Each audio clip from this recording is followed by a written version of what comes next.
வணக்கம். இணைந்திருப்பது நியூஸ் ஃபர்ஸ்டின் மதிய நேர பிரதான செய்தி அறிக்கையுடன் சர்வதேசத்தின் பல பாகங்களிலும் இருந்து சக்தி குளோபலோடு அணிந்திருக்கும் உங்களை சந்திப்பதில் மிகுந்த மகிழ்ச்சி. விரிவான செய்திகளுக்கு செல்லும் முன்னர் முதலில் தலைப்புச் செய்திகள்.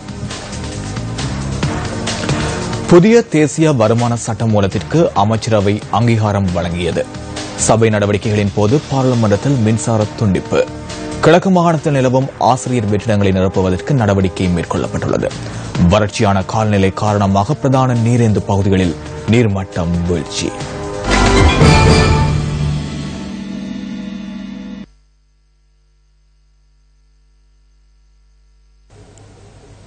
தொடர்வது விரிவான செய்திகள்.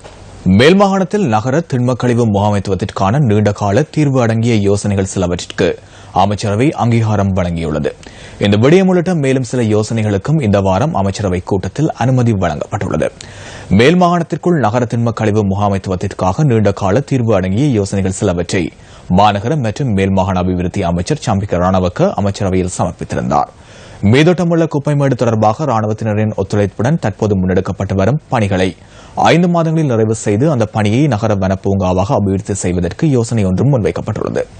அதுடன் தற்போது ஆரம்பிக்கப்பட்டுள்ள மற்றும் எதிர்காலத்தில் முன்னெடுப்பதற்கு திட்டமிடப்பட்டுள்ள கழிவகற்றல் திட்டங்களுக்கான பூர்வாங்க மதிப்பீடுகளை மேற்கொண்டு சுற்றுச்சூழல் அனுமதியை வழங்குவதற்கான அதிகாரத்தை சுற்றாடல் அதிகார சபையிடம் வழங்குவதற்கும் யோசனை முன்வைக்கப்பட்டுள்ளது.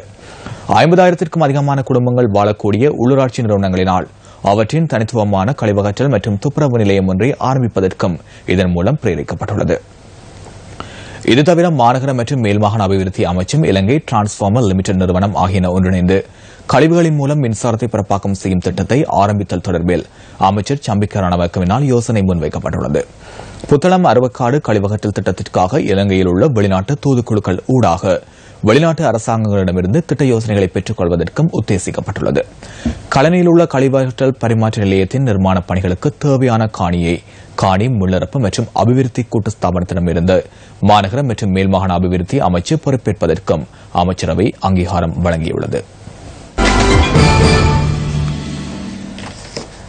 கடந்த 4 மாத காலப்பகுதியில் டெங்கு காய்ச்சல் பரவும் வேகம் அதிகரித்துள்ள போதிலும் டெங்கு வைரஸை விட வேறொரு வித்தியாசமான வைரஸ் இந்த காய்ச்சலை ஏற்படுத்துவதாக கொழும்பு மாநகர சபையின் சுகாதார பிரிவு சுட்டிக்காட்டியுள்ளது. கொழும்பு மாநகர சபையின் சுகாதார வைத்திய அதிகாரி டாக்டர் கே ஸ்ரீ பிரதாபன் தெரிவித்துள்ளார்.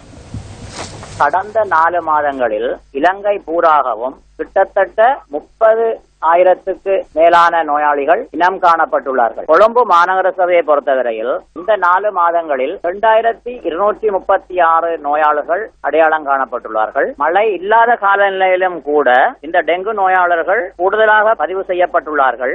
முதலில் வந்த டெங்கு வைரஸை விட ஒரு வித்தியாசமான வைரஸ் இந்த காய்ச்சலை பரப்புகிறது என்ற ஒரு சந்தேகம் ஏற்பட்டுள்ளது. இதன் காரணமாக நாங்கள் இந்த டெங்குவை தடுப்பதற்கான இரசாயன திரவியங்களில் மாற்றங்களை ஏற்படுத்தி மக்களை தெளிவூட்டல் நடவடிக்கைகளை விரைவுபடுத்தி இந்த டெங்கு எதிர்ப்பு நடவடிக்கைகளை முன்னெடுத்துள்ளோம். இதேவேளை டெங்கு நுளம்புகள் பெருகும் வகையில் சூழலை வைத்திருப்போருக்கு எதிராக கடும் நடவடிக்கை எடுக்கப்படும் என்றும் அவர் குறிப்பிட்டார். பொதுமக்களுக்கு அறிவிப்பது என்னவென்றால் தங்களுடைய சூழல்களை, தங்களுடைய வீடுகளை, தங்களுடைய பாடசாலைகளை, தங்களுடைய அலுவலகங்களை சுத்தப்படுத்தி டெங்கு பரவும் சூழ்நிலையை இல்லாதொழித்து எங்களுக்கு ஒத்துழைப்பு தருமாறு கேட்டுக்கொள்கிறோம். இதே நேரம் இந்த டெங்கு சூழலை வைத்திருப்போருக்கு எதிராக இப்பொழுது தடை பணம் 25,000 ரூபாய் துவக்கம் 50,000 ரூபாய் வரையில் அதிகரிக்கப்பட்டுள்ளது. வருடத்தின் இதுவரையான காலப்பகுதியில் நாடு முழுவதும் 90 டெங்கு மரணங்கள் பதிவாகியுள்ளதாக சுகாதார அமைச்சு சுட்டிக்காட்டியுள்ளது. சில மாவட்டங்களில் தொடர்ந்தும் டெங்கு அபாயம் காணப்படுவதாக தேசிய டெங்கு ஒழிப்பு பிரிவின் சமூக வைத்திய நிபுணர் டாக்டர் பிரஷிலா சமரவீர குறிப்பிட்டார். வருடத்தின் முதல் 4 மாதங்களில் நாடு பூராகவும் சுமார் 40,000 பேர் டெங்கு காய்ச்சலால் பீடிக்கப்பட்டுள்ளதாக சமூக வைத்திய நிபுணர் கூறினார். கொழும்பு, கம்பஹா, களுத்துறை, யாழ்ப்பாணம், மட்டக்களப்பு, திருகோணமலை, குருநாகல், புத்தளம், காலி, மாத்தறை, கண்டி ஆகிய மாவட்டங்களில் அதிக எண்ணிக்கையிலான டெங்கு நோயாளர்கள் பதிவாகியுள்ளனர். தீவிர காய்ச்சலுடன் கூடிய உடல்வலி, தலைவலி உள்ளிட்ட அறிகுறிகள் காணப்படுமாயின் உடனடியாக வைத்தியர் ஒருவரை நாடி உரிய சிகிச்சைகளை பெற்றுக் கொள்வது உகந்ததாகும் எனவும் சமூக வைத்திய நிபுணர் டாக்டர் பிரஷிலா சமரவீர தெரிவித்தார். தாமதமாக சிகிச்சைகளை பெறுவதால் நோய் தாக்கம் அதிகரிப்பதுடன் மரணம் ஏற்படுவதற்கும் வழிவகுத்துவிடும் என அவர் எச்சரிக்கை விடுத்துள்ளார். வறட்சியான காலநிலை காரணமாக பிரதான நீரேந்து பகுதிகளின் நீர்மட்டம் வீழ்ச்சியை சந்தித்துள்ளது. நீர்ப்பாசன குளங்களின் நீர் கொள்ளளவு 36% வீழ்ச்சியடைந்துள்ளதாக நீர்ப்பாசன திணைக்களத்தின் நீர் முகாமைத்துவ பிரிவு பணிப்பாளர் வசந்த பண்டார பலகஸ்வேவ கூறினார். இதன் காரணமாக நீர் மின்சார உற்பத்தி, நீர்த்தேக்கங்களிலும் நீர்மட்டம் 30% குறைவடைந்துள்ளதாக மின்சக்தி மற்றும் மீள்புதுப்பித்தல் சக்தி அமைச்சு சுட்டிக்காட்டியுள்ளது. மகாவலி வலயங்களுக்குட்பட்ட நீர்த்தேக்கங்கள் பலவற்றிலும் நீர்மட்டம் வெகுவாக வீழ்ச்சியடைந்துள்ளது. இதன் காரணமாக மின்சார உற்பத்தியில் துரித வீழ்ச்சி ஏற்பட்டுள்ளதாக மின்சக்தி மற்றும் மீள்புதுப்பித்தல் சக்தி அமைச்சின் ஊடக பேச்சாளர் சுலக்ஷன ஜெயவர்தன குறிப்பிட்டார். சர்வதேச ஊடக சுதந்திர தினத்தினை முன்னிட்டு இலங்கை பத்திரிகைகள் ஸ்தாபனத்தினால் ஏற்பாடு செய்யப்பட்டிருந்த சொற்பொழிவு நேற்று இடம்பெற்றது. ஊடக சுதந்திரம், சமூகம் மற்றும் ஒழுங்கு என்ற துணைப்பொருளில் இடம்பெற்ற இந்த நிகழ்வில் ஸ்ரீ ஜெயவர்தனபுர பல்கலைக்கழகத்தின் சிரேஷ்ட விரிவுரையாளர் MGR டேவிட் கலந்து கொண்டார். ஊடக ஒழுங்குபடுத்தல் சட்டங்களில் தங்கியிருக்காமல் செயற்படுத்தலில் முன்னெடுக்க வேண்டும். நாங்கள் கேட்பதற்கு ஒரு சாதாரண கேள்வி என்றுள்ளது.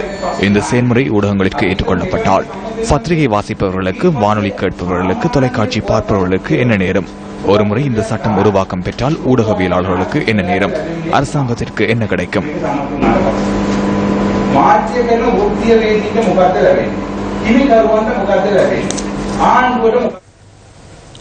பாராளுமன்றத்தில் நேற்று தினம் தெரிவிக்கப்பட்ட கருத்துகள் சில அடுத்து.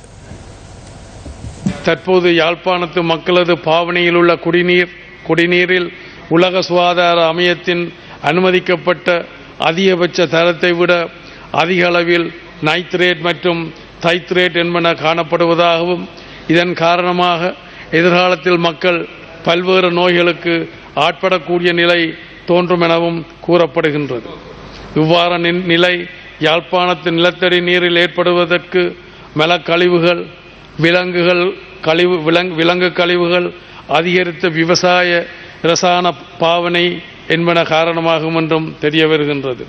சில அரசியல் தலைமைகளின் சுயலாப நோக்கு காரணமாக சுன்னாக பகுதியில் கழிவெண்ணெய் கழிவுகளும் அப்பகுதி நிலத்தடி நீரில் கலக்கப்பட்டு அப்பகுதி மக்கள் குடிநீருக்கான பெரும் சவாலுக்கு உட்பட்டு அதிலிருந்து மீள முடியாதவாறு பாதிக்கப்பட்டுள்ளனர்.